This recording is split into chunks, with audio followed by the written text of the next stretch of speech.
Stone Cold Prose, building better words.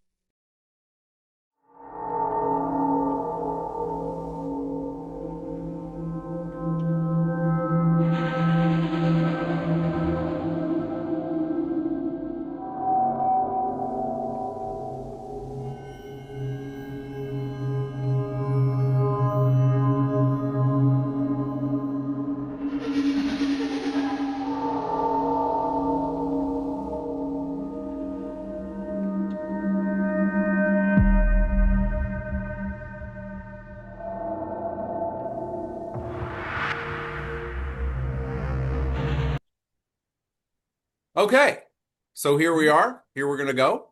Why don't we begin at the beginning? Every artist has an origin point, and I would like to tell the audience where you're from, and very specifically, I'd like to know if there were any artists in your family, anybody in your family with creative, artistic blood. Sure. I was born in 1970. My mother was artistic, and my father was. My father played the guitar. He also painted. My mother was a very accomplished painter. She tragically died a week after I was born, and my dad took us to live with his mother, my grandmother, my paternal grandmother, in Danbury, Connecticut. And when he worked to support us, she raised me, and what we would do is we'd watch TV together, and she loved revisiting the old black and white films that she watched when she was growing up. Like, she saw King Kong in the theater, the 1933 version, and we would talk movies, and Frankenstein would be on or Dracula would be on, and I'd be watching it with her, and I'd be like, now she'd say, "Now that's Boris Karloff," and I'm like, "But that's Frankenstein," and she would explain to me that it's an actor with makeup on, and there was a little book in my house. I don't know where it came from, who got it. I mean, it was published in 1975, so I was like 4 or 5 years old, so I didn't buy it. But it was a book called Movie Monsters by Alan Ormsby. I have it here somewhere, but I got a copy on Amazon, and it was a little page, and each page was a different monster and a description. But the first page was about a guy named Lon Chaney Sr., known as the Man of a Thousand Faces, and it had a little makeup case with all these faces coming out of it. And my grandmother knew who he was. She had seen his films, and she told me a lot about him. And that really sparked my interest. So I started, gluing shit to my face and trying to screw it up in different ways, look like Frankenstein. But that was really my initial start, was the Universal monsters, and Lon Chaney Sr. were my first inspirations into this stuff. So the classic monsters inspired you, the Hmm. monsters of kind of our parents' generation, our grandparents' generation, that I liken it to a pantheon. Like they had the Frankenstein mummy, Lon Hmm. Chaney werewolf, and of course Dracula in all those Yep. versions and all that. And then we have the Jasons and the Freddys and so on Correct. Yes. in our pantheon. So that as a kid, you were already interested, you were already gravitating towards that. When you were getting more interested in it as you got a little older, but before were entering the biz, did you have people like, did you know who the makeup artists were? Or, All of them. okay, so you All of had them. the, I was obsessed. Any magazine, book. A friend of mine for my 10th or 11th birthday got me a book called Movie Monsters by Al Taylor and Sue Roy, and it was every chapter was a different, or it was called Making a Monster, sorry. And every chapter was a different makeup artist and the things that he did. So that just even fired me up even more. And that's where I started to really learn about Dick Smith, Rick Baker, Stan Winston.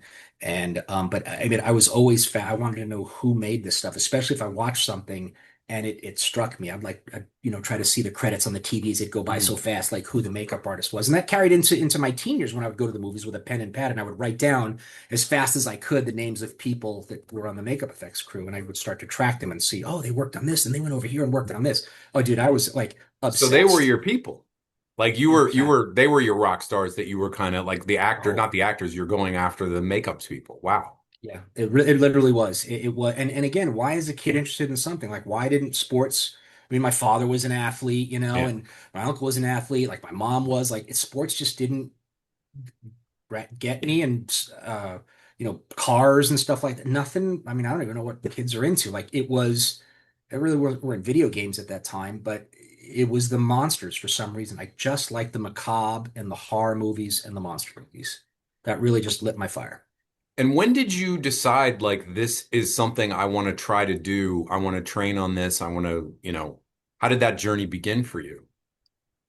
So I mean, I look back and I think, the thoughts you have as a kid with no frame of reference, like this is how it's going to be, Yeah. and, I think it was probably junior high, maybe a little before like the end. I was always drawing monsters. I was always putting stuff on my face. Halloween was my favorite time of year, but and I'd always thought about doing this or how could I do it as a living? I mean, really, I just wanted to make monsters. And it was 10th grade.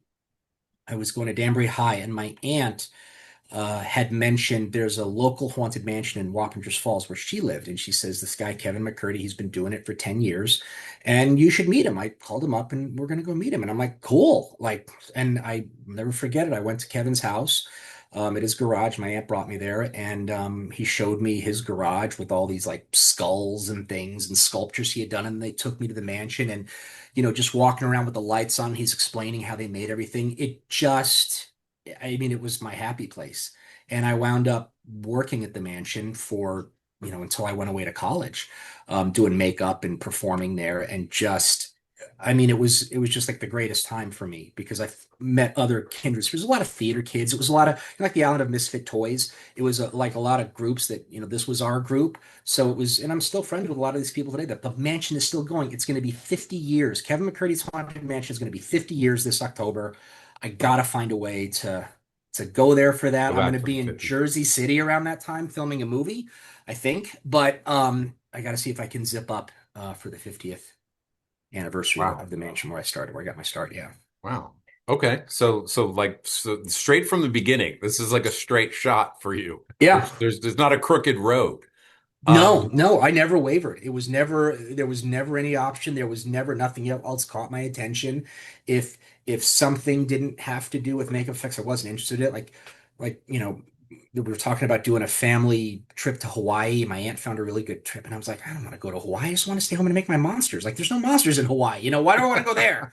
But, that was I was very single-minded, like a laser, and very resolute in what the goal was going to be. okay. So you then everybody who goes to LA has a journey and a story that they have. Yeah, I do. You do. I do. Um, and I'm very curious though because you came across country. Mhm. I've had coffee at your house many times. I know how you pronounce the word coffee. You're Yeah. That's a New York Hasn't pronunciation shaken yet. Yep. of coffee. And so, but like what I'm referencing that to bust your balls, but also for the important reason of the culture shock of East to West. You traveled across the country to break into a business, the Mhm. entertainment industry, broadly speaking, is notoriously difficult to break into. And Mhm. in makeup effects, and we can get into the whole what's covered by unions and what's not later, but Mhm. um, even without unions, whether unions apply or not, any getting into any aspect of the entertainment industry is a brutal struggle usually, unless you're Nepo babied in or connected in somehow, which you were Yeah. not. So No, tell us about how you just okay, I'm going out there. Did you go to film school beforehand, or did I you? did. So I applied to UCLA, USC, and then a local NYU and SUNY Purchase, which is State University of New York at Purchase. And I didn't get into any of them except Purchase. And I tried to get into the film program because I thought maybe that's what I want to do. I didn't get into the film program, but they said, we'll accept you in the liberal arts program. You can do that for a year or two or reapply. And I thought, great, that's what I'll do. Well, when I got there, I realized I'm not a film major. This isn't what I want to do, but I'm like film major adjacent. And, people said, maybe you want to get into design tech, but it wasn't exactly design tech. And the great thing about that school, they're very encouraging to artists. And, you know, SUNY Purchase, it's a small state school. They don't have the resources that NYU or UCLA or USC or any other schools have, but it does teach the kids to be resourceful, and the talent that I've seen at that school, I would put up against any of the other big schools when it comes to dance, film, music. It is unbelievable. So I went there as a liberal arts major for 2 years. And then I discovered a program that Purchase had because it was very strict about like you're either in arts or you're into liberal arts. And their other programs like biology and stuff were very well funded because in the school's charter, it had to be matched dollar for dollar, whatever funding they got for the arts, which they got tons of funding for, it had to be matched to the other programs. So it had a very strong program, but nobody talked about it because it was an art school. But with a BALA, it's a Bachelor of Arts, but within a liberal arts criteria. And they did this program specifically for people that, let's say, they wanted to do illustrations in a biology book. They had to know biology and anatomy, but they also had to be really good artists to do the illustrations. So I came up with the idea saying, like, I want to make makeup effects. If I have to make a gorilla suit, I have to know gorilla anatomy, but I also have to know sculpture, casting. And they bought it. They're like, great.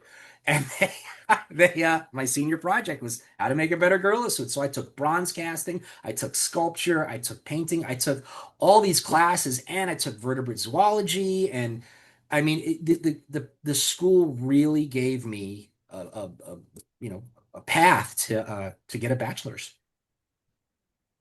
because Okay. it's just a wacky art school. Like they'll do things to encourage it. And I'm like, I thought it was awesome. So you come out of the school and then you decide you're going to go to LA and I did. But prior to that, I got to know Dick Smith, who lived 20 minutes from the school. And I just harassed him, and he finally broke him down, and I let me go to his house, and I had lunch with him. And I used to go to his house and help him with stuff. And it was amazing. It was my Dick Smith, for anyone that doesn't know, is like the greatest makeup artist that ever lived. He invented things in the 60s and 70s that we still do as a standard practice today. Like he did The Godfather, The Exorcist, Altered States, won a well-deserved Oscar for the movie Amadeus, The Hunger. Like Amadeus, he yeah. was just, yeah, he was unbelievable. So The I got old to know him. age makeup in Amadeus is still, It's I watch that movie at least once a year because it's one of my favorite movies of all time. The Salieri age makeup, I don't think that's been improved on in just, I'm not, the ultimate authority by any means, but I look at that and I'm like, that's amazing work. It's amazing. It's so real that you don't even think of it as makeup. And it's using foam latex, it's using rubber mass grease paint, it's not using any of the new silicones or things, and it looked fantastic. But makeup is a lot like CGI in some ways, and then you'll see where I'm going with this, is that people still say the work on Jurassic Park still holds up to this day and has not been surpassed. In fact, they say it's gotten worse, CGI. I hear that a I, lot. I wouldn't say that CGI has gotten worse. It's the artists behind it. The Yeah. artists that did Jurassic Park, specifically Mark Tappé and Spaz Williams, Spaz in particular, were the visionaries and the artists that pushed that technology. I mean, just because you give two people a lump of clay to sculpt it, one's a master and someone has never done it before. Yeah, you're gonna see it. It's not the material, it's the artist. So, and Dick was that artist. He was phenomenal. So for my 21st birthday, my father had some business in California, Vegas and in California. And for my birthday, he took me to the trip with him, and he had arranged, I don't know how he did this, for a tour of Stan Winston's studio and Rick Baker's Cinovation shop. And I didn't get to meet Stan, but I met Shane Mahan, and we had a very nice conversation. He showed me around the studio. I was blown away. And then I got to meet Rick Baker, which was really one of those core memories where you just meet your idol. And Rick spent, about an hour or so with us showing us around, describing things, and he couldn't have been better. And I took pictures with them. And I think for my father, that really turned a corner in his mind because he saw these studios that were huge, and he saw guys like my age and nice cars in the parking lot. And he thought, this is a legitimate, you can make a living doing this. I'm Right. seeing people doing it. So when we got back, I mean, this was August. I think it was September. He called me in his office. He's like, okay, it's September. And he moved the calendar on his desk. He goes, in July, you're driving to California. You're moving to California. What you do between now and then to get your affairs in order, save your money, that's on you. But you better get started because this is going to go by very quickly. And he was right. So I just worked as many jobs as I could, saved as much money as I could, and packed up my car July 22nd, 1993. I was 22 years old, and I drove across country with my friend John. And we had CBs to stay in touch. One of the guys that worked for my dad said, you guys might want to get CBs because this is Yeah. way before cell phones. So keep CBs to keep in contact. I'm like, that's a great idea That because is a great idea. how else would you? So yeah, we had 5 days we made it. And like day 4, we stopped in Arizona and we stayed at Jimmy Kimmel's parents' house. Really? My friend, my friend was John, was friends, still is friends with the Kimmels. And we stayed with his mom and dad. They kept us there at night. I played basketball with some of the kids or something. And then we made it into California. And we find an apartment to live and then started looking for work. Dick Smith had given me a list of makeup effect shops. It was about 20 shops, so I just went down the line making calls with my crappy resume and got no's across the board. I'm like, I gotta make some money. So I, Yeah. you know, did whatever job was available. Our first job was a bussing tables at TGI Fridays in Woodland Hills. And that's where I ate food off the floor. And yeah, I took my kids there a few years ago. It's Hmm. closed now, but I said, right there's when Dad ate food off the floor. Like, why'd you eat food Hmm. off the floor? I said, well, John and I were new busboys, and they were supposed to have like Super Busboy on Station 3 that could do the whole restaurant himself. But he called in sick, so it was John and I just like running around like chickens with our heads cut off, and we didn't have time to do anything. And waiter came out, dropped a plate of fettuccine and shrimp, and as we're cleaning it up, we're just like trying to get some kind of food in our system as we're cleaning this food up. Yeah, it was gnarly. I did that job, and then I quit, and I'm like, I can't do this. I worked on the Back to the Future ride at Universal Studios. The only cool thing about that was working at Universal Studios. And I thought, what am I doing all this stuff for? Like, I came out here to be a makeup artist. So no one was hiring. The strike had just ended, and the writer strike, and no work had started up. But I got a job at Cinema Secrets, which was a makeup store, and this would have been around early October because they did a Halloween makeover, and I thought I'll do this. So if I wasn't hitting the bullseye, I'm hitting at least the target. And while I was at the store, some guys I knew came in. Andy Schoenberg came in, bought some brushes, and I met this other makeup Oh, Andy artist, John Schumber. Okay. Brown. Yeah. Yeah, he came in. It was the first Yeah. time I met Andy. And then John Brown came in, who had just come from Canada and showed me his book because we started talking. And it was, I mean, I remember looking at his book going, man, if we both go up for the same job, I ain't getting it. This guy's way better than I am. And he was and still is.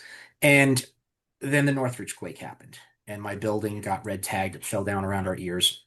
And for And those, as we're I'm just going to packing, jump in real quick because as yeah. a long-term Californian, if people who are watching this, the Northridge earthquake was not just an everyday LA earthquake. It was massive. And I didn't live out there at the time, but many years later, when I moved out, I worked at a place that was still damaged. I Yeah, worked in 2009. This place was still damaged from the Northridge earthquake, from which was in 1994 for 94. So, January 94. And I mean, what do you do? So the building shook, it stopped, and then my roommate, I remember I had fallen asleep out in the living room, and then I hear from the other, because it was only like a one-bedroom apartment, and I hear, I'm stuck in the room. Like when the building shifted, it jammed the door shut, oh so we couldn't shit. get out. So I had to break the door. We go outside, we open the door to the hallway, and there's like a water main. It was like out of a movie, like shooting water. The stairs were all like barely holding together, and we got outside, and then we heard people going, we're stuck, we can't get out. So John and I ran in and started kicking doors down and trying to get people out of their apartments. They took us out of there, put us in another Oakwood, if memory serves. We couldn't get back in to get our stuff. When we were finally allowed back in, we're packing all our stuff, whatever we could save, and the phone rings, and it's that guy, John Brown. And I said, hey, man, are you okay? He's like, I'm good. Are you okay? I said, yeah. And he goes, I'm out of here. He's like, screw this place. Like the earth, nope, I'm done. And he goes, are you gonna leave? And I don't remember what I said, but he reminded me this not too long ago, where he said, my response was no, because I have not achieved my goal yet. It's gonna take more than a freaking earthquake to get me out of here. And I'm thinking, yeah, that tracks. That sounds about me at It does 20. sound like you. It does Now sound though, like I'd be like, I'm out of here. Let's go to the Bahamas. you. It's Fuck too much. this. Yeah, but Yeah. at the time that's what I said. And I had gotten down to my last like 25 bucks or whatever it was in the account. I was on the phone with my dad, and I said, this sucks, Dad. Like no one's hiring right now. Everyone's trying to figure out the earthquake. He goes, if you got to come home, regroup, work a couple of jobs. I know you can work for me, save your money again and go back out and do an act two, go for it. And I said, yeah. And that's when the phone clicked. And I said, hang on a second, there's a call coming in. And it was Tom Woodruff from Amalgamated Dynamics. And he said, we got your resume, and we are crewing up, and we want to see if you can start. And I said, I can start. When do you need me? He goes, can you be here at Friday at 8 a.m.? I said, I will be there at Friday at 8 a.m. So I called my dad back. I said, I just got a job. And he goes, you know what to do? I said, yeah. And what that meant was, I remember, talking with my father and uncle, and they had said, anytime you get a job, no matter what job they give you to do, whether it's sweeping up, making coffee, taking the trash out, you make sure you're the best goddamn sweeper up or coffee maker, trash taker out of that place has ever seen. I'd done everything like that my whole life. So uh, I drove to the shop. I got there at 6 a.m. I'm literally in the parking lot for 2 hours before the place opened because I'm just like, didn't want to be Yeah. late. I was let in. Signed my start paperwork, just saw the shop, and I mean, there was so much stuff. I didn't know what, I mean, here I thought, I know makeup effects. I didn't know anything. They're using these silicones and making these molds, and I'm like, this stuff I had never seen before. But my first job with about six or seven other guys was to weigh out these chemicals, and you weigh out a base and you weigh out a ratio of catalyst, and you put them in cups, you cover them with tinfoil. And I made sure I did it precisely, and I made sure I labeled everything. Everything was lined up perfectly. I was pretty meticulous about it, where I didn't have to be, but the guys were doing it, but it got noticed. And if they needed people to stay late, I was the first one to raise my hand to stay late. And then after the first week or two, it might have been the second week, they started calling people over the intercom into the office, and they were giving people their marching orders, all the guys I was hired with. And I was like, oh, shit. So I went to the supervisor and said, hey, man, look, I said, I know you're starting to cut guys loose, and I know my ticket's going to get punched at some point, but I said, I don't get this job. That's a wrap for me. I got to move back east, and I'm not ready to do that. I'll take a cut and pay, whatever it takes. I just have to keep working. And he kind of smirked and said, we'll keep you around for a little while. And I wound up being there for 3 years. So the moral of the story uh, is that even in Hollywood, it matters if you give a shit about what you're doing, which I think is come runs On a contrary crew to the level, it absolutely yeah. does. My nephew is works in special effects. He had done props, and his one of his bosses, when he was learning what it's like to be on set, he was late one day, and it was because there were like two call sheets, and he didn't read the updated one or something. I don't remember. It was something like that. But I mean, it wasn't late because he was fucking off or anything. Hmm. But he got there, and it was like, maybe 10 minutes late. And his, supervisor said, come over here. And he explained to him, he said, look, in this business, you can be a drug addict, a wife abuser, a drunk. Don't be fucking late, though. And I was like, yes, sir. And anybody in the business I ever tell that Yeah. story to, I'm like, yeah, my nephew was late. They're like, ooh, Yeah. and it's Don't be very, late. very true. Yeah. Don't be late. Do not be late. And anytime I speak or give lessons at makeup schools, I'm like, do not be late. Like that is, I mean, and you got to anticipate. Sometimes there's traffic, sometimes there's crashes. Mhm. What I never the night before I have to go to set, and I've been doing this 30 years, I'm like this in bed. I cannot even get a good night's sleep. I'm panicked if did I set the alarm? I check it 10 times. Am I gonna sleep through the alarm? Like I am a nervous wreck I'm just conditioned that way, Todd. I've never been late to set. Knock Well, wood. but the price you pay in anxiety is repaid to you in the fact that you get work. Yeah, and you keep working. And Yeah. you do your job, play well with the other kids, work hard, and just do your stuff. And that's advice I give to everybody too. So when I first came into the business, you and I met at Optic Nerve in Mhm. 2008. And when I Mhm. came into the business, you sort of explained the hierarchy to me, the lowest level, the runner, the shop monkey, the people who, then you move up maybe for, to seam edges and things like that on makeup. And it's like there's a whole hierarchy. Yeah. Now you came in at a period in effects when it was still the old school, a lot of crazy Mhm. shit happening. The aftershocks of the 80s cocaine empire that kept Oh everything yeah. going during the 80s. Were you subjected to like new guy hazing a lot? A Or was it little bit, more, but not really too much. I mean, just a little bit. I mean, it wasn't. I mean, I was fortunate in the shops I worked at were pretty professional. Like ADI was a very professional shop. Now, had I gone to Rob Bottin's or some of these other smaller shops, not that Rob's was a small shop, but they were like the Marine Corps. They'd break you down and build you back up. They were ruthless. But some of the other garage shops, like lighting a guy's chair on fire and stuff like that, they would do. It was a little bit like the Wild West. But ADI was like you came in, you clocked in. You did your job, you clocked out for lunch. I mean, it was and they learned that from Stan. Stan made it a legitimate business. I mean, before I worked at ADI, I have to go back a little bit. I got a job with Mark Shostrom on a Nine Inch Nails music video in a movie called um, Love is a Gun. And that Love is a Gun is actually my first credit, and they misspelled my name. And Mark did it in the or old ways. We got in there, we worked till we were hungry, then we went and got food, and then we worked till we couldn't keep our eyes open, and then we, clocked out for the day. But it was like an 80s effect shop working for Mark. And Mark had me do everything, run foam, apply makeup, sculpt this. And when you got to ADI, it was much more like a legitimate, like you come in, you clock in, and it's You're going to be doing this job. This is what you're doing. And you really didn't deviate from that. That's what you were hired to do. Like if other departments needed help with something, yeah, you could go help. But I found myself in the foam room on the Santa Claus and Jumanji, Mortal Kombat. So that's where I learned to run foam latex. And before we get into that, and we will, Mhm. you were working for Stan Winston. Um, That's after. okay, okay. That's after. So That's a few years later. okay, then we can start with the foam. So I have some experience with foam latex, obviously. But you're known in the business as one of the top, if not, quite frankly, the top guy in foam That's latex. debatable, but thank you. There's Yeah. arguments, and I've heard them, Yep. and I've heard them. But you're one of the top guys. There's no debating that. Um, Sure.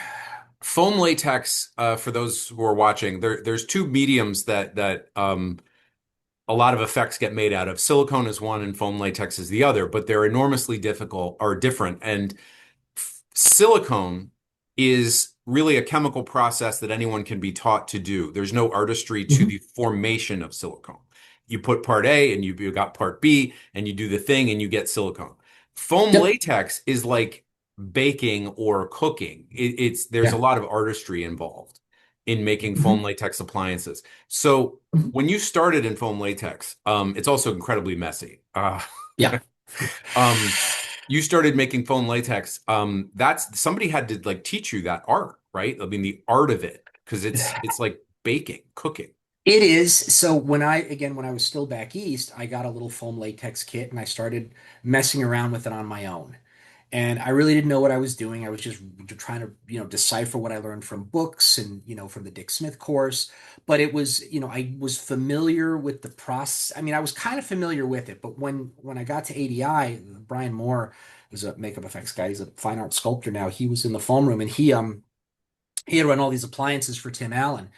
And literally in a week, I ran more foam latex than I did in like the 5 years I did it back home. Like the amount of material you go through, and part of me of the way I learn, I have to learn by doing something over and over again.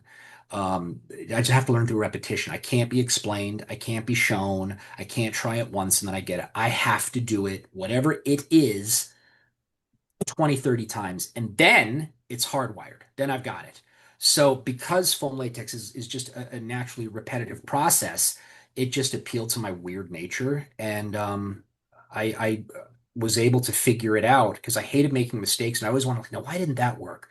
Now, how come that happened? And I would always try, I tell when I speak at schools, like what makes a good foam runner is not someone that can follow a formula. It's someone that can course correct after something goes wrong and how quickly they can course correct and isolate the problem. That's what makes a good foam runner.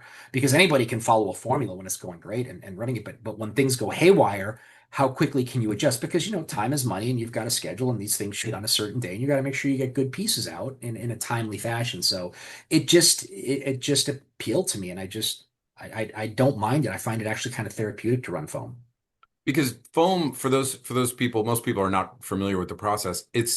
There's so many things that can go wrong with when you make Yeah. foam. I was in the Yeah. foam room at K&B for those of us who are curious, and temperature, humidity, the Hmm. chemical, the Yep. quality of the chemicals. We had a bad batch of chemicals once. Um, That'll do it. anything can ruin it. Gel shot, like stuff getting into Yep. the foam, dirt, hair, anything impurities. I wore a jacket. I have a picture of me somewhere in here. I'll put it up on the screen. Um, I had this jacket with a Star Trek symbol. I had the fabrication department put like a Enterprise symbol on the sleeve. It was my foam running Uh-huh. jacket, right? It was this jacket. It was irregular, Yeah. but it was a cool jacket. I bought it for like $10. And anything you wear to a foam room is going to be destroyed. So you 100%. wear foam clothes, and Hmm. foam clothes are disposable clothes. And if they weren't disposable, they will be by the time you run foam in them one time. You will never get the stuff out. So I got Yep. yelled at one day because the zipper on my jacket was brass, and Yeah. brass touching the foam caused it to Yep. stain the pattern of the zipper on the foam. So fabrication Yep. removed the zipper from my jacket. And I'm throwing this out there because I don't think people might think of the pink goo that is being run in and then it becomes a mask and then it gets painted, or a cowl, or a monster hand or whatever. You can do Yeah. almost anything with foam latex, but the amount of things that go wrong if Yeah. it's almost infinite, and that's No, why yeah. I call it an art. Well, it is some of that. I mean, it is, you are following a formula, but again, sometimes I'll look at a batch and I'm like, I know this is what I wrote down in the formula, but something's going goofy with this batch and I'll just change it mid-run. And it just have having done it so much, I'm still 30 plus years, I'm still discovering shit that goes wrong that I'm like, how the fuck did that happen? Like, that's a new one, and it's like everything that you could Bubbles. possibly do Yeah. wrong or could go wrong, I've done and I've experienced and I'm still experiencing it. So, but it's not for everybody, but it is definitely a fun skill to know. And foam isn't going anywhere. People are like, oh, silicone's going to take over. No, it's not. It's definitely, silicone has its place, but everything has its place. Every Yeah. material does. So, but I still love running it, and I still do it here occasionally at my little garage shop. And to explain this briefly, and correct me if I'm wrong, because your expertise is 10 trillion times more than mine, but um, the reason that foam latex is desired on an actor's face as opposed to Hmm. silicone is most people Hmm. should know that if you put heavy silicone appliances on someone's face, silicone is very thick and unyielding and heavy, whereas foam Can be, yeah. latex can be blended and seamed around mouths and eyes to allow actors a lot of range and expression. So you probably shouldn't use silicone heavy face pieces for actors that have a lot of dialogue on a television show. It depends. I mean, and that's usually my Hmm. answer for everything because, silicone is very heavy. And for big, if you did a solid silicone fat makeup, that I don't know how that would work, but I know that one of the most incredible fat makeups ever put to film on The Whale on Brendan Fraser, Adrian Yeah. Moreau's makeup, which won a well-deserved Oscar, was silicone. Now I don't know if it was he had Okay. a foam piece underneath On the with face. Yeah. silicone going over it, to take up some of the weight.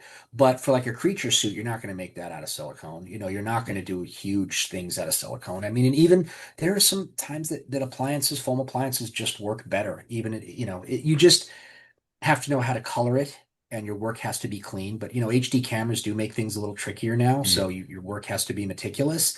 Whereas silicone, it does too, but silicone's a little more forgiving because it is more like flesh. It's translucent and it reflects light a lot similar to flesh. Whereas foam, you kind of got to paint it to trick the camera and trick the eye. But yeah, everything has its place, and you know, uh, I still like foam. I think it's just a great material. It's easier to glue, it's easier to patch, it's just easier across the board, I think, than silicone.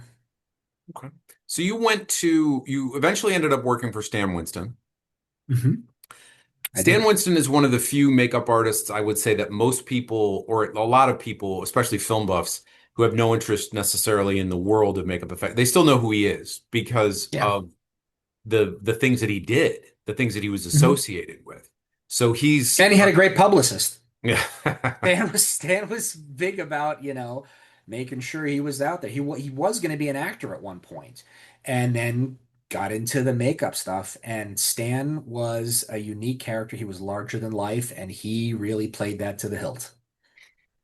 And your first feature film was what that you worked on? That Stan's? Yeah. The film I was hired for was Austin Powers 2: The Spy Who Shagged Me. And it was to do the fat bastard makeup on Mike Myers. Now, while that was going on and we were starting to prep for that, I came into the foam room. It was being used as a paint room at that point.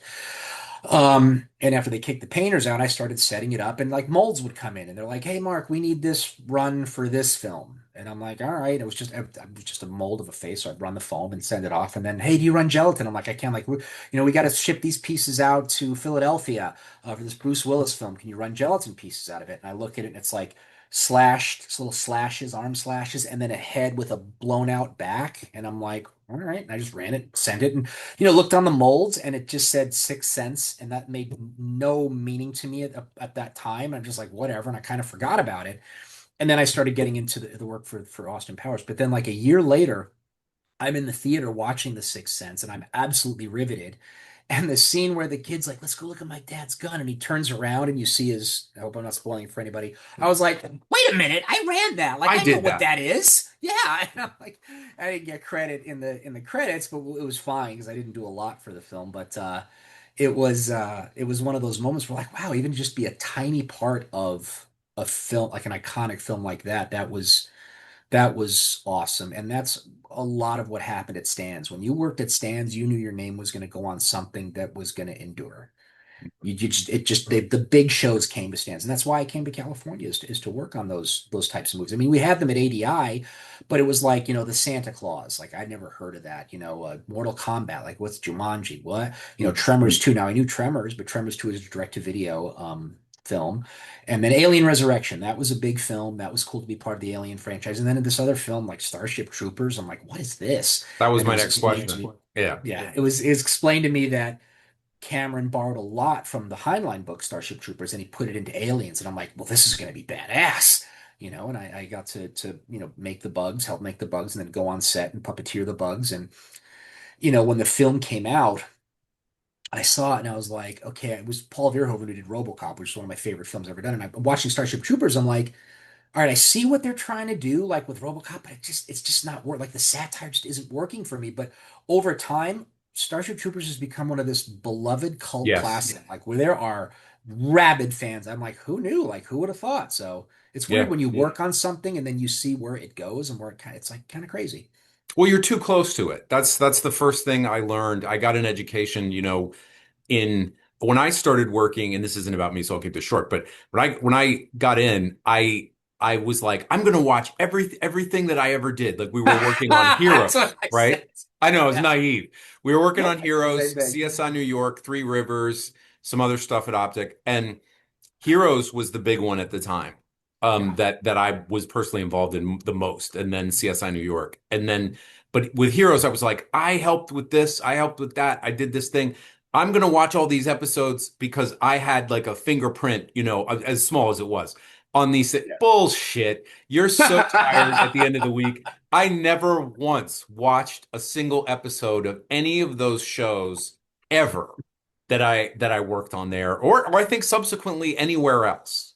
Um, It is weird to see the stuff you worked on, and Tremors 2 was the first big one for me where I was on set for that, because usually you just make stuff and you send it off and other people go to set. But Tremors 2, I was sent to set, and I couldn't, when I went to the screening, I couldn't separate myself because I'm like, I'm right there, just out of frame, puppeteering this tongue that's trying to attack them. Like, I'm right there. Like, I remember that day. Like, I was still too close. I can watch it now and enjoy it for what it is, but at the time, I was way too close with it. I mean, enough. I've been in the business long enough now where I can kind of switch that part of my brain off and watch a movie now that I worked on very closely and just right. kind of enjoy it for what it is. Because I'm not there the entire time. I'm just usually there just for the makeup effects. So there are scenes that happen that I'm like, oh, that was a neat little scene, but And I and try to this, just enjoy the ride. well, I had actually forgotten. I don't know how I forgot, but you are a SAG puppeteer. Mhm. So you have been an alien. Mhm. You have been a bug. Yeah. You were a Yeah. I was dinosaur the too. brain bug. I was the brain bug. I was the warrior bug. I was a pteranodon in Jurassic Park 3. I was one of the blue monkeys in the movie Evolution with David Duchovny and Julianne Moore. Um, what else have I been in? I just a bunch of stuff. I got to fight But Xena as a monster. I got to a family affair. I got to fight Xena. I was the destroyer. That was a fun gig. so did you kind of fall ass backwards into puppeteering, or was that something you wanted to do?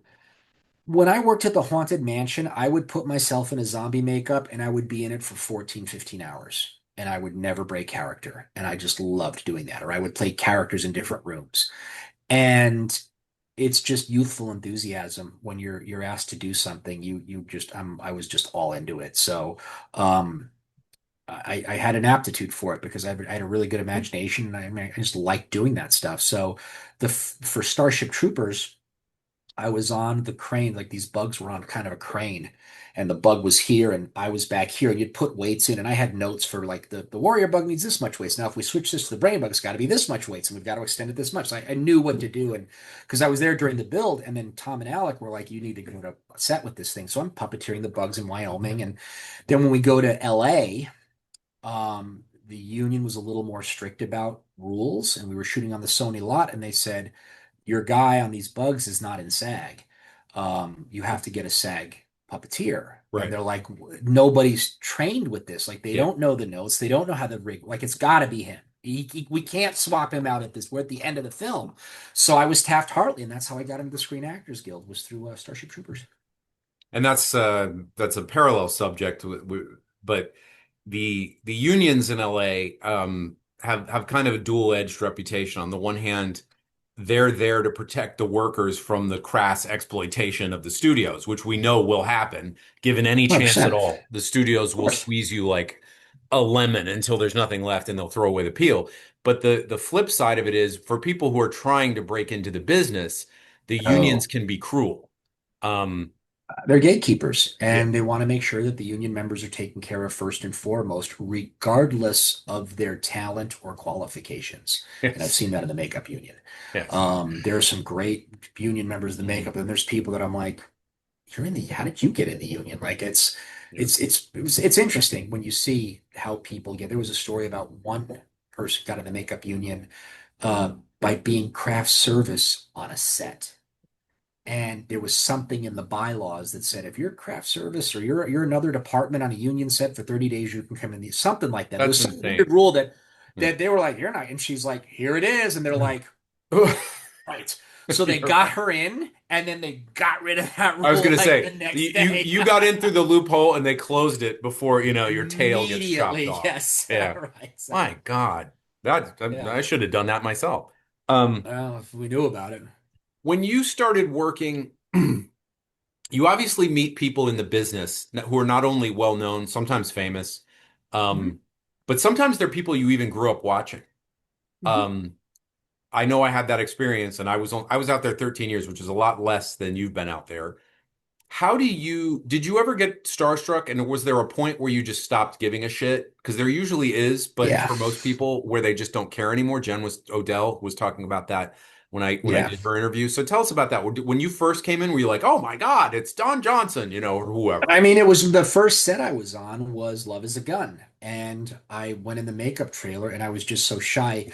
Kelly Preston was there, who I'd known from the movie Twins. She was married to John Travolta at the time. And I'm in the makeup trailer and I'm just kind of in the corner, like kind of prepping stuff. And then Eric Roberts comes in, who I knew from Best of the Best and, whatever other films Hope of I've seen. Greenwich And he came Village over. and Yeah. And at Runaway Train, was he in that film too? yeah, Or, yeah, John yeah. Boyd, and John Boyd. Yeah, so he came in and he saw me and he saw that it was a small set. And he came in and he shook my hand and introduced himself. And then Kelly introduced herself. And it was like, wow, it's kind of cool. And then, having to work with Kelly because she has like something comes out of her head and she had to have these wounds on her that Mark was doing. And I was just kind of helping. And then Arlie Ermy was there. I saw him like just having a cigarette break. And I was like, Sergeant Hartman. Yeah, Like, holy shit. Yeah. I'm like, I was starstruck in that moment. I'm like, that's Gunnery Sergeant Hartman. Like, that is, and I was too intimidated to go up to him. Like I was just like, I can't believe this. And then, he died a few years later. I'm like, darn it, I should have. One of the things also I did with Mark was I worked on a Nine Inch Nails music video. So I got to meet those guys. And not that I was a huge fan, but I mean, I had their albums. Like I knew who they were. Yeah. And they were just like, just regular guys doing their shit. And you know, seeing Tim Allen, it was like, oh, there's Tim Allen, when he came to the shop. And then on set with Sigourney Weaver, who just puts you at ease right away when you meet her. She was lovely. And it was like right around them where I'm like, all right, whatever. Like Yeah. they're just people too. And I'm here as a professional, as an equal. Like we're going to be collaborating and working on this thing together. I'm not working for you. I'm hired to do a job. You're hired to do a job. We have to work together for this common goal. And from then on, it was just kind of like, okay, this is my job, and this is like, and if I see somebody like, hey, I've really enjoyed your work. If I met Tom Cruise, I'd be like, hey, I Yeah. enjoyed your work. Thank you for your, growing up, and I've introduced your work to my kids, and they love it too. That's what that's kind of what I say now, and it's When true. you were on Alien, I seem to remember a gag you did with Sigourney Weaver with where you were an alien. You were messing with her drinking from a bucket or something like that. Yeah, we were in. We Like were a in puppy, alien puppy. Yeah, it was in that. She thought that was the funniest thing. Sigourney is hilarious, by the way. She has a great sense of humor. We were in this pit, this viper pit. There's a quick shot of it in the film, and they're getting us in position.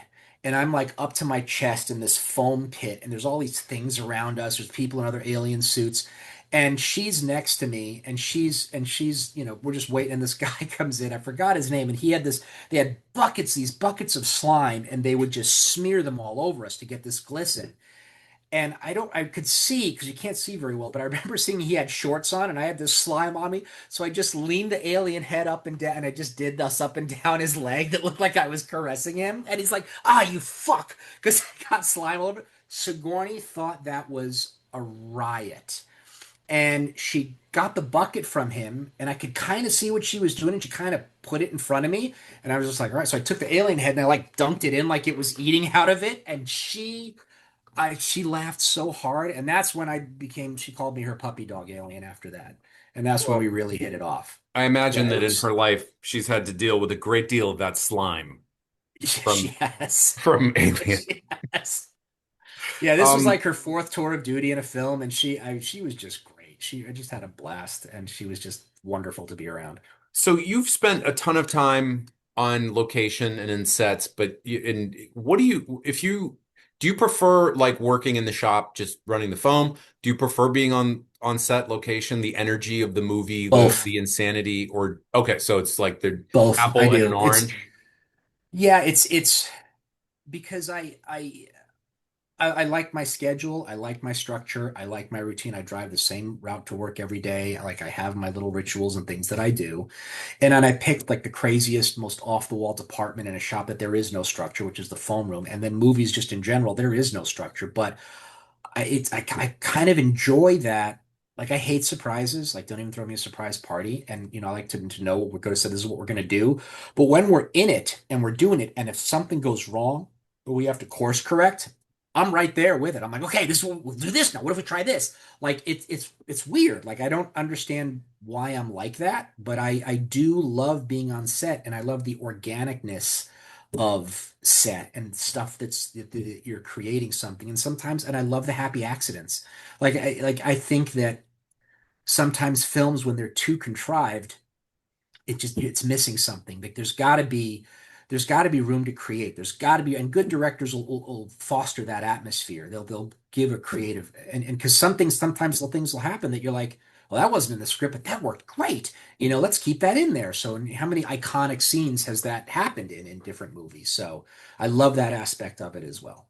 And in my limited experience, but I remember very keenly that when you work on location, you're working insane hours and often under insane weather conditions, and other insane conditions. But one of the things that's fun about it is there's a camaraderie that forms almost immediately on location from the pressure and the fact you Yeah. live in the hotel, you get in the people mover, you go out to base camp, Yep. boom, you do the set. It's like you're eating with the same people, you're cursing with them, you're huddled in the trailer when it's 17 degrees, Yep. and you spit all night, you tell stories, right? It's And Band of then, Brothers, man. I imagine yeah. it's like, I mean, I don't want to compare filmmaking to warfare, but it is a group But of George people Lucas doing did. something. Yeah.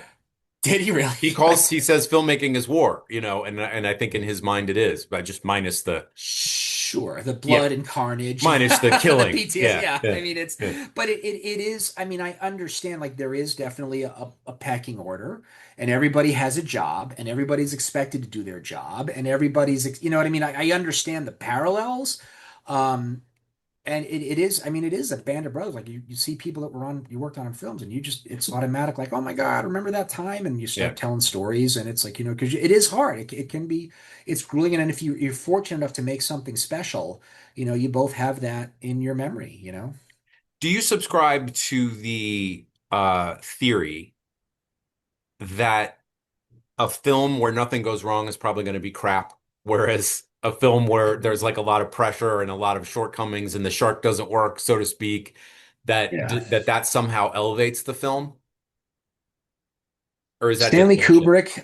Yeah. I mean, I don't believe in absolutes, and I have seen challenging films turn out to be awesome.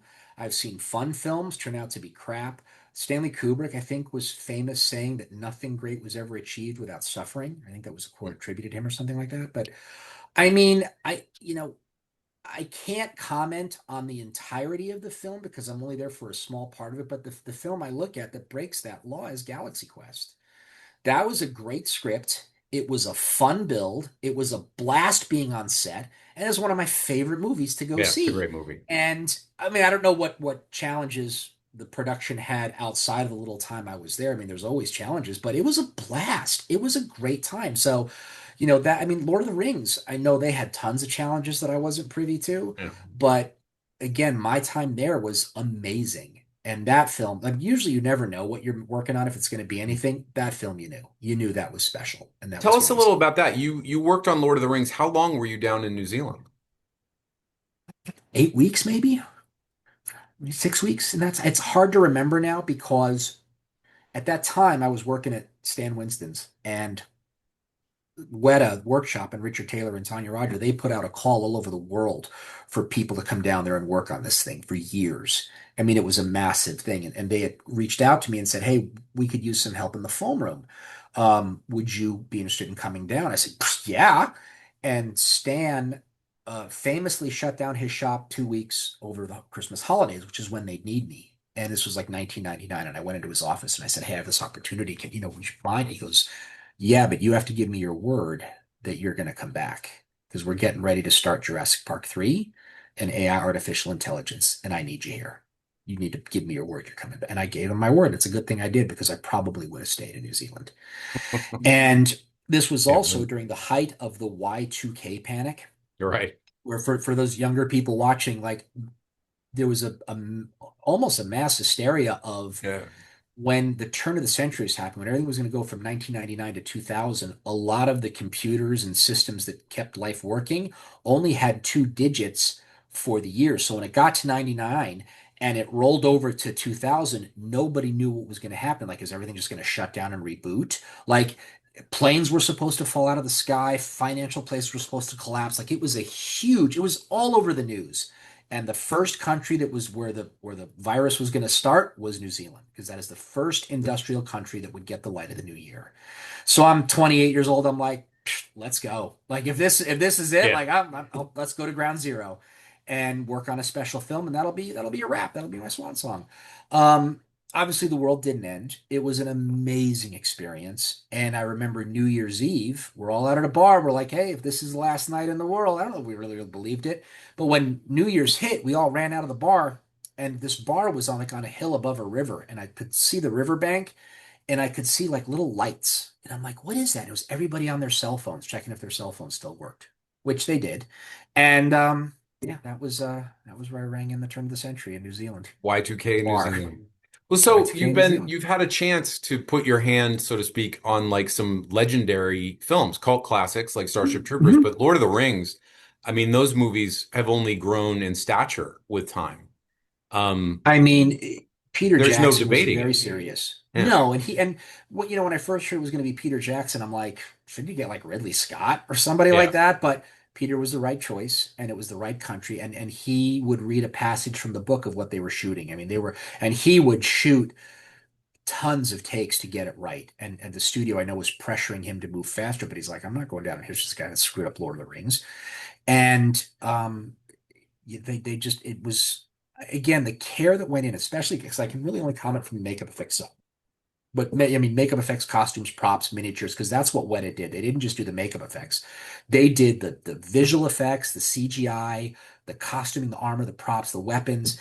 I mean, they had real smiths from Europe over there, like making armor and swords. I mean, it was kind of bananas, and the care and the detail that Richard Taylor, who is truly an artist in his soul, I mean, when you have me that big, I almost short circuit, and I'm like, okay, just make the buttons. Like he showed the difference of buttons from like elves and this other elf group to show that their history and their culture was different. And even though there's a connection with Wow. the Orcs because they were once like it's stuff you'd never see, but he was adamant about giving these cultures a real fabric, a real texture, and I mean, and he never raised his voice once. Would come in on Saturdays, cleaned out the refrigerator.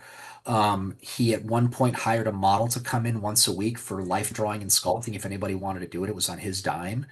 I mean, he just won a Visual Effects Society Awards, a Lifetime Achievement Award, which is well deserved. I got to see him again. He's exactly the same. Him and Tanya are just wonderful, wonderful people, and I can't imagine that film being done anywhere else in the United States or any other company attempting to do what Weta did.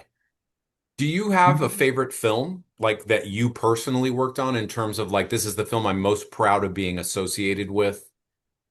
It was probably Lord of the Rings. Lord of the And even Rings. though it's again, it's just such, I mean, they were there for Yeah. 3 years. I was there for like 6 or 8 weeks. I don't remember, but it was, but they gave me credit on all three films. They were wonderful. And they called me to come down for The Hobbit. But at that point now, I'm now married with kids, and I'm like, Right. we have to relocate, and do I really want to do that? And I'm making good money here. And it's like, I passed on The Hobbit, but it was nice to be asked. Yeah. Um, Yeah. it's Lord, I mean, here's the thing. Like my kids like laugh when they find out I worked on stuff. Like even my nieces. Like I remember I was talking with them, and this was a few years ago, where I'm like, yeah, and when I worked on White Chicks, they're like, wait, you worked on White Chicks? And I'm like, I did. They're like, it was awesome. I'm like, Really? was it? Like, because it was horrible to work on. I Yeah. thought this thing is going to be terrible, but it is this. White Chicks is actually one of the movies that I get more of a happy reaction out of than say Lord of the Rings from people Ha! that, My my God. God, that is such a, it is Yeah. so, and I mean, they're talking about making a sequel. Like it was a film that people absolutely love. And I've revisited it. I've seen it. And I'm like, it is kind of funny, like it's a fun comedy. It's completely, but when you're making like, this is so absurd. Like this is impossible. We're not going to make these guys Yeah. pass for these girls. It's just not going to happen. Didn't matter in the context of the film. It worked. They are comic geniuses and they made it work. They really did, and it stood the test of time, surprisingly. You never know. You never know what you're going to Right? be involved in, when people will actually give a shit about it down the road or not. No, That's, you I never guess know. You that's one of never the know. We got fascinating. a script. We got a script. It's I remember asking Uncle Owen, the original actor who played Uncle Owen, and I saw him at like one of those. I'm a horrible person. I call them has-been cons, and he was signing autographs, and I didn't get an autograph, but I said, "Hey, what's it like being part of?" you know, this pop culture thing that just really changed history. I mean, it changed the zeitgeist of human history. I mean, I mean that like everybody knows what Star Wars is. Everybody knows what lightsabers is. Like, did you know you were making history? And he looked at me. He's like, "What are you kidding?" George didn't know. My Yeah. agent called me up and said, "We got this thing for you. Shooting for 3 days." And you're like, "Okay, great." Yeah. I went and I did it. And I never thought about it again. And he's just kind of like, whatever. And I understand that now. Like we got a script at Spectral. It was one of my first jobs, and it was called the Untitled Duffer Brothers Project. And I started reading these episodes, and I'm like, these are really good. Like, this is a gripping story. And it turned out to be Stranger Things. Oh, wow. That Okay. Right. You Yeah. had no idea. I Yeah. met the Duffer Brothers. They're great. They're children of the 90s, but they are huge fans of the 80s, obviously, if you've seen any of their work. And yeah, it became this, but it was literally Untitled Duffer Brothers Project. And I'm just like, this is a good script. But I I remember I was visiting my cousin Kate in Rhode Island, and she was working for Hasbro. And I was getting a tour of Hasbro. I think this is like a Friday, and this was my first experience with like binge watching. Like I hadn't seen it, but that morning going through Hasbro, all everyone was talking about was Stranger Things, what they had seen the night before, and it's all the water cool talk. Everyone was, and I'm like, what? Like it seemed more of a phenomenon than say Lord of the Rings. Like I That's mean, the this exact everybody word. was Yeah. talking. That's the exact word. And if we can jump on that a second, when Mhm. you and I are basically we're the Generation X bracket, so we grew up with the 70s, 80s, 90s, 2000s model of television, 22 episodes and all that, and regular cycles of big budget films, and everybody goes to see movies. That's all changing. The number of cultural phenomena, individual, plural, I don't know what the word um, is going down, the more content goes up. Yeah. The more fractured the amount of, and it is a fracture because it used to be the three bit, right? You had ABC, NBC, CBS, and then you had the studios, right? That was basically Yep. all the television and all the film were filtered through those large bores. And now we have a million smaller to medium-sized bores that are Yeah. spewing content. Some of it's good, some of it's Uh-huh. bad, some of it, is worse than bad. Some of it's excellent and nobody ever sees it. But like, Yeah. do you think it makes a difference that we now live in an age where it's so much harder for a Game of Thrones type of phenomenon to come and sweep? Because Stranger Things, Game of Thrones, there's only a couple things in the last 10 or 15 years or more that I Yeah. would describe as those Dallas Who Shot JR moments, those Yeah. Winds of War moments where the whole country shut down for a miniseries, that kind of thing. The MASH Well, finale. I think you're gonna have to put it into two categories. One is the phenomenons that are enduring, and the phenomenons that were a hit and then kind of went away, like Tiger King was Yeah. a massive hit during COVID. And then I know they followed up with a sequel and tried to do like Chimp Crazy and stuff, but it like nobody's talking about Tiger King right now, and that's all that anyone was talking about during that bracket. But my wife and I are revisiting Game of Thrones, and we are like, Mm. this is a phenomenal show. This is a phenomenal show. And you have to go back and you look at like your Breaking Bads, Yeah. which I Breaking Bad did a was little another work one. for too. Yes. Yeah, or The Sopranos, which I think was really considered the first one where TV, because used to be it's like there's film, and then actors wouldn't deign themselves to go down to Yeah. TV, and then the TV content started getting exceptional. And I think The Sopranos was really the first one that brought movie quality. I could be wrong, but that you could watch that show today. Like, Breaking Bad, you I could am watching revisit it today, again. and it Yeah, does hold up. Yeah. it totally holds up. So in that regard, I can't. I mean, that's lightning in a bottle, but that's always been the case, I think. Like, how many, could you watch MASH today? Like, I showed my kids I Love Lucy, some of the famous episodes there when they were little, and they were laughing up hysterically. And so certain things will transition from time. Like a Yeah. friend of mine once commented about Pulp Fiction, saying that there will be a point where people are going to watch it and be like, wait, what? Where they're not going to get, because it had so many pop culture references. Like, who's going to know Correctamundo? And we're going to be like three little Right. Fonzies. Like, there might be a point where, like, wait, what is that? Like, 23 Skidoo, like us watching something from the 20s. Like, what does that mean? So I don't know if it's happening. I mean, I want to think that great storytelling, which is a phenomenal storyteller, will transcend the pop culture references, but I don't know. I mean, it's an interesting time. Yeah, it does. I guess I've been thinking about it more lately because we're of this transition that we're Yeah. going through right now, where I have a YouTube channel, small YouTube channel, but I follow larger YouTube content creators, and one of the most sort of recurring, almost obsessive themes with a lot of these people who have millions of followers, like the Critical Drinker or Nerdrotic, or some of these people, Uh-huh. the Doomcock, that guy in the mask, that uh, Uh-huh. is they're sort of dancing on the grave of Hollywood. And as much as I like some of their content, I sometimes think they throw out the baby with the bathwater. They're celebrating the death of Hollywood because they don't like the politics of the Hollywood stars, which is easy to dislike because a lot of those people are jackoffs. We know that. And hypocrites.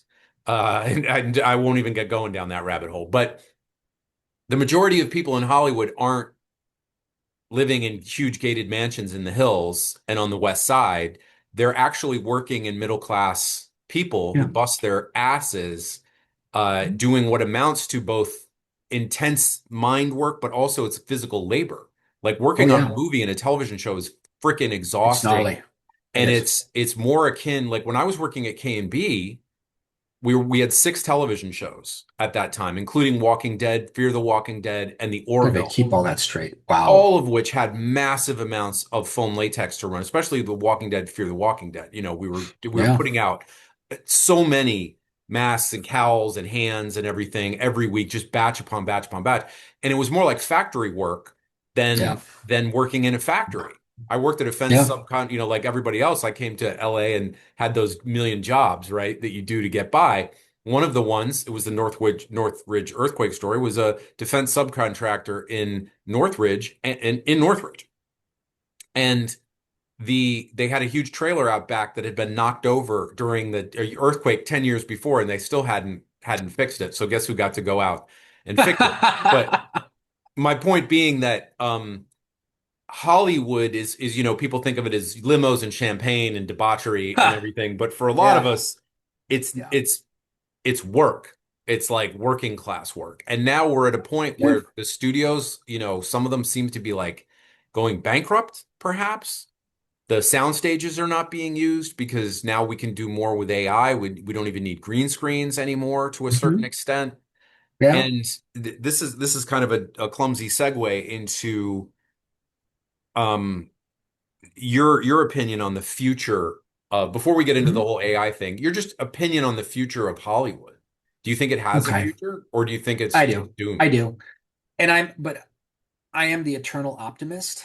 And the way my lizard brain works is I have to look at corollaries in history. So here's my take on this is that for the longest time, the only way to see a story done with people is a play. Like that was it. Like if you wanted to see a story performed, you had to go to a play or a play had to be put on. Well, then, I want to say, did radio come out first and then film? Or was it kind of the same time? 'Cause then they had the radio entertainment where you'd listen to stories being told. Yeah, And it's like, and then when film happened, film came out and you started, you look at the first Dracula 1931, directed by Todd Browning, it's shot like a play. Like it kind of is just like, here's the frame and the actors are in it. There's not a lot of, groundbreaking film technique. A lot of early films were just shot like plays. And then some of the, filmmakers started developing, the different techniques that we all now take for granted. But then I would assume that that means the death of plays. Well, why is there going to be plays now? We have movies. We can do a performance and show it to a billion people. Well, that didn't happen. And then you come into television in the 50s. Now you could watch movies at home. They would start showing. I mean, it's not like it is today, but why do you have to go to the movies? Like television is here now. Well, that wasn't the death of film. Then you had home box office, Cinemax, and Showtime. Well, then why do we have to go to the movies? We can just get a subscription there and watch it. But this still had to start in the theater and then it went there. Well, that didn't kill film. Then there was the videotapes and the Betamax wars. That didn't kill film. So I think will always find a way. It is an art form and it is a unique way to tell a story that I don't think is ever going to stop. I do think some things have to change, and I think the industry is about to be upended again. I think it's a lot like where we were in the 70s. So in the 1970s, the studios systems were falling apart and they were just kind of cranking out stuff. But you had these new voices, these visionary kids coming out of film school. This Brian De Palma kid, Martin Scorsese, Steven Spielberg, George Lucas, John Milius.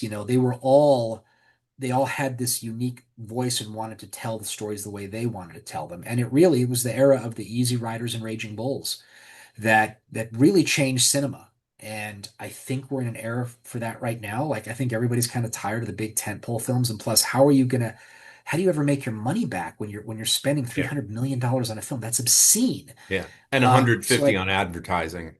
right. I mean, the math is a film has to gross three times its production cost to break even, is the number I've heard. And when Titanic came out, I thought this is ridiculous. This is a fool's game, Cameron. What are you doing? Like it's $100 million film. Like you're going to have to gross $300 million on a 3 hour love story. There's no big box office draw on it. There's no like Will Smith or Arnold Schwarzenegger who were like big Yeah, names at the time. It's not like a Star Wars movie or something. Like it's a love story.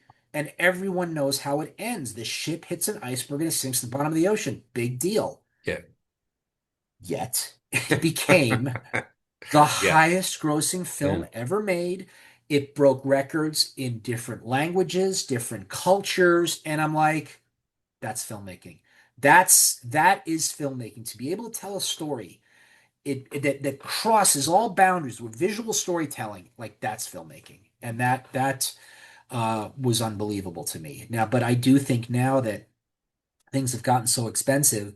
I mean, to take my wife and kids to the movies, it's $100. yeah, Like, yeah. just like it's crazy. And It's a used to be night that was out. what it is, and that's what people used to do. Like for a nickel, they would go back in the Depression. That's what people did because it was a form of entertainment they could afford. And it's I don't know where I think a lot of things have to happen. I think prices have to come down. I think films have to get better. I think you have to I think there is room for that. I think films are going to get smaller. I think it's going to be more intimate voices. I think you're going to get, like in the Miramax days. And I think, we have A24 now and there's some other smaller production companies, but we need a Miramax minus the sexual harassment and rapes and stuff. We don't need that with the guys that ran Miramax, but Yeah, you need guys like that somehow, I mean, that was part of why their power was so absolute. You knew if you were in a Miramax film, you were going to get an Oscar nomination. So I don't know how those guys picked their films or got them made or what they did, but they are responsible for some of the modern classics. And I guess that's one thing that the someone who put this into words for me, I've been feeling this way for years, but the Critical Drinker did a long thing about how films used to be eminently quotable. And when I lived in LA, the Writers Hmm. Guild, the outside of the building, the WGA building has quotes from dozens of famous movies painted all over the lobby and outside the building. And like as a film buff, I recognize a lot of them, going back to the 30s, 40s, 50s, 60s, 70s, 80s, 90s. Yeah, There is a time when that stops. And yeah, as a writer, I've noticed a massive decline. It's not that there isn't good writing, there is, but I've noticed a massive decline in the amount of cultural breakthrough moments that film seems to provide, where you have, I make them an offer you don't refuse. I'll be back. I mean, that yeah, whole sort of, you go down the list, we're going to need a bigger boat. Like the classic lines of, all these films, Butch and Sundance and everything. These films all yeah, have something that was instantly recognizable when the orgasm scene and when Harry met Sally, like we could go yeah, on and on and on. The everything Indiana Jones says, I don't know, I'm making this yep, up as I go. The yeah, I, you know the classic lines from Star Wars. The original Star Wars had a number of classic lines, the first yeah. three films. And I feel like, and I want your opinion on this, Hmm. or actually, never mind my opinion. Do you think that the last 10 or 20 years in Hollywood, there's been an intrusion of politics into the writing, or is it a youth problem, like people with not enough life experience writing the things? Is it the fact we live in a fractured landscape where there's so much content that people can't break through to become famous? It just seems like there's a drought of truly classic dialogue being written. For you and I and people in our age bracket, absolutely. I'd have to ask my 14-year-old if she feels the same way or if there is something that her and her friends talk about, like, if they're watching Euphoria or something like that. I still don't know what that show is, but there is so much there's a lot of stuff happening now that I'm just not aware of, even though I am in the entertainment industry. And I used to have my pulse on everything. Like I knew what was happening. There's so much now, like there's a whole K-pop demon hunter now that is a gargantuan Yeah. phenomenon. There is this other thing my friend just got done working called One Trip or One. Anyway, there. When I realized I was out of touch with pop culture, like I mean, yes, the classic stuff I know, but we got to do a music video for the weekend at Spectral Motion, and I remember someone saying, "Hey, we're going to be working with the weekend," and I'm like, "I'm not working on the weekend." I said, "I got plans," and they're like, "No, no, no, the weekend, the performer," and I'm like, Yeah. "That's a name?" Billions of views on YouTube, and I never even heard of this Yeah. guy. Well, fame's not what it used to And be. Yeah. I was stunned. I mean, even now, my nieces and daughters will like, "Oh my God, we just saw so and so," and I'm like, "Who?" Like, "Oh, they're a content creator and influencer," and I'm like, Yeah. "Okay, what do they do?" Like, I shouldn't, but I have almost a disdain for some content creators and the content that they put out. Like, there's this clavicular kid Yeah, now I've who heard of that douchebag. Yeah. yeah, he like filmed himself having an OD at a club or something, and it Yeah. went viral. Like, and then he comes out of it, and he's all upset that the mask they put on him put like a little bruise on his face. And I'm like, Yeah. oh, dude, oh, buddy. Yeah.